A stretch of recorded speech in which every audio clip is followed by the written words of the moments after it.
नमस्ते। म आदरणीय आमा बुवा दाजुभाइ दिदी बहिनीहरूमा म आजपा पार्टी क्षेत्र नम्बर 3 को उम्मेदवार लक्ष्मी कुमारी विष्ट भट्टलाई विजयी गराइदिन हुन अनुरोध गर्दछु।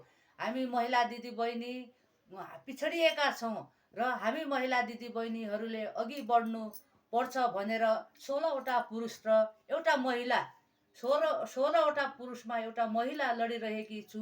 महिला अधिकार लिनको लागि हामी महिलाहरूले चुप्प लागेर बस्ने होइन, यो पार्टी उ पार्टी भनेर भन्ने होइन र हामीलाई मिलेको एउटा टिकट हाम्रो आम जनता पार्टीले सम्मान गरेर एउटा महिलालाई टिकट दिएको छ भनेपछि हामी महिलाहरूले पछाडि हट्ने होइन, यो पार्टी उ पार्टी नभनेर हामीलाई मिलेको टिकटको अपमान नगरी महिला अधिकारको निम्ति लडिरहेको महिलालाई चुनाव चिन्ह मोबाइलमा छाप लगाई विजय गराइदिन हुन अनुरोध गर्दछु। धन्यवाद, नमस्कार।